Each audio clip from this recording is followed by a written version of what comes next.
Ekonomi Indonesia tidak sedang baik-baik saja, terjadi PHK besar-besaran karena banyak pengusaha yang bangkrut, beban hidup yang semakin melonjak. Beban pajak yang mencekik berujung demo besar-besaran yang terjadi akhir Agustus lalu. Almarhum Alvin Lim sebagai ahli keuangan pernah memberikan peringatan kalau masalah besar Indonesia adalah terancam krisis karena tidak mampu bayar hutang.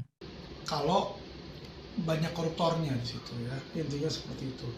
Nah, saya mau kasih tahu ya, koruptor ini sekarang sedang menggunung. Menggunung di mana?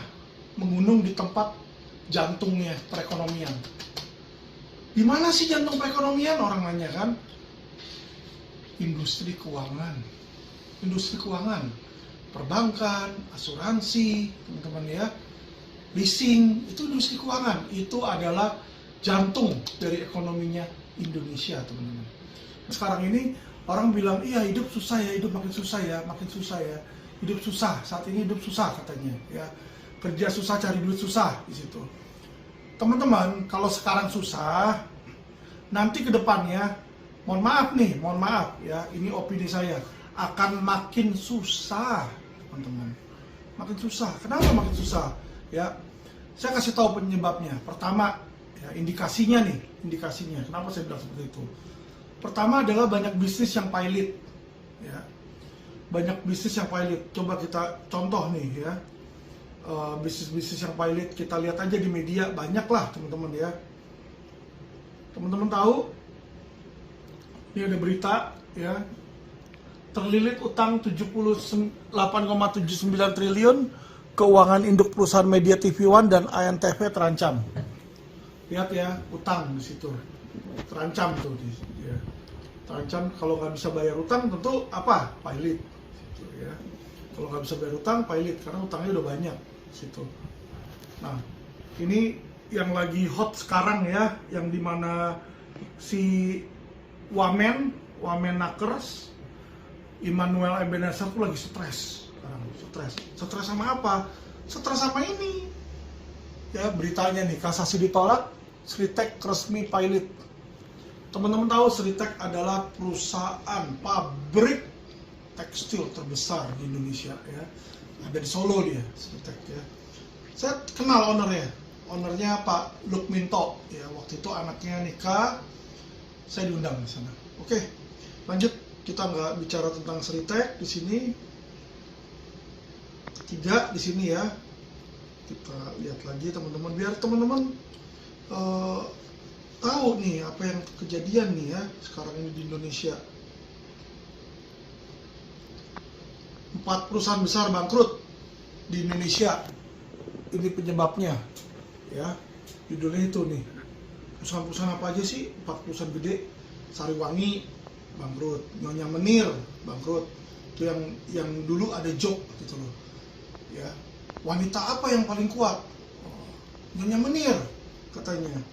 Karena berdiri sejak tahun sekian, udah berapa puluh tahun katanya di situ. Apalagi 7-Eleven juga udah bangkrut teman-teman ya. Kodak udah bangkrut juga teman-teman di situ. Kenapa? Utang yang menggunung. Akhirnya bangkrut, nggak bisa bayar utang. Nah, efek dari nggak bisa bayar utang apa? Selain untuk bisnisnya itu ya, otomatis kalau bisnisnya jatuh, penerimaan pajak negara stop teman-teman. Penerimaan pajak negara stop ya. Spending perusahaan juga stop. Tapi yang lebih parah adalah apa? Meningkatnya unemployment. Apa itu meningkatnya unemployment? Naiknya pengangguran, teman-teman. Jadi di Indonesia ini nanti pengangguran makin banyak di situ. Alhasil kemiskinan itu makin tinggi ya. Ini yang teman-teman harus tahu. Nah, tadi saya sudah putarkan ya teman-teman ya, video ya, dimana Prabowo ada bicara dan bilang bahwa negara tuh nggak mungkin maju kalau banyak koruptornya di situ ya, intinya seperti itu. Nah, saya mau kasih tahu ya, koruptor ini sekarang sedang menggunung. Menggunung di mana? Menggunung di tempat jantungnya perekonomian. Di mana sih jantung perekonomian? Orang nanya kan? Industri keuangan. industri keuangan, perbankan, asuransi, teman-teman ya, leasing, itu industri keuangan. Itu adalah jantung dari ekonominya Indonesia, teman-teman. Nah, coba kita lihat. Nah, terus memang jantungnya lagi susah di situ. Oh iya, tentu. Ini saya kasih lihat teman-teman ya. Di sini ada berita kemarin di podcast saya sebelumnya, kita lihat ya gimana Mayapada itu sekarang sedang dalam kesulitan, tapi mereka belum ekspos keluar nih, ya. Tapi saya udah kasih tahu ke pemerintah untuk diawasi tuh, terutama OJK tuh ya, untuk segera periksa. Karena kenapa? Sudah ada tanda-tanda itu mereka bakal turun karena NPL dia naik. Tapi saya mau kasih tahu, selain Mayapada yang kemarin sudah saya bahas, ada apa lagi di sini? Ini ya, berita dari CNBC ya, jadi terpercaya ya. Dibilang bank ini punya NPL tinggi. NPL itu apa sih? NPL itu non-performing loan, yaitu kredit yang macet, kredit macet ya. Nah, dibilang di sini bank pertama itu Bank of Indonesia, TBK, ya, BSWD. Rasio NPL-nya 7,7. 7,7 itu tinggi banget, bos. Ya, 7,7 itu tinggi. Ini diambang bangkrut ini. Kalau saya bilang nih, dia nggak bisa bayar nih, bangkrut di situ ya. Selain itu apalagi ya, kita lihat selain BSED ya, Bank Maspion ya, kita tahu yang punya Maspion kemarin itu grossnya NPL-nya 3,79, naik dari 2,98 tahun lalu.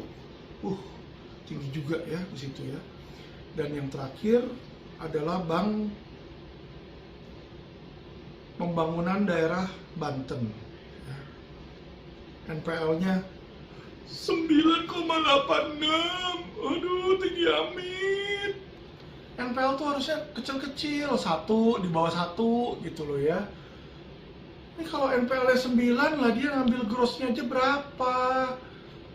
Ya, ambil deposito misalnya 5%, kasih uang ke orang 5%, dia dapat dari kredit 9%, untungnya cuma 4. Ini ruginya udah 9% ya, macetnya. Aduh, bahaya banget ya. Ini kenapa sih teman-teman? Tentu saja pasti karena kurangnya kontrol dari OJK. Itu pertama, penyebabnya kalau kita tanya penyebabnya ya. Nah, kenapa OJK tuh harusnya ya melakukan yang namanya stress test. Saya di Amerika itu belajar di S2 perbankan ya, Graduate School of Banking Colorado. Nah, di Graduate School of Banking Colorado ini saya belajar bagaimana menilai ketahanan sebuah bank terhadap perbedaan interest rate. Jadi kalau interest rate-nya naik atau turun, kita bisa tahu nih pengaruh nggak dia ke non-performing loan ya di situ. Bisa bangkrut nggak nih banknya di situ. Itulah yang namanya stress test, teman-teman.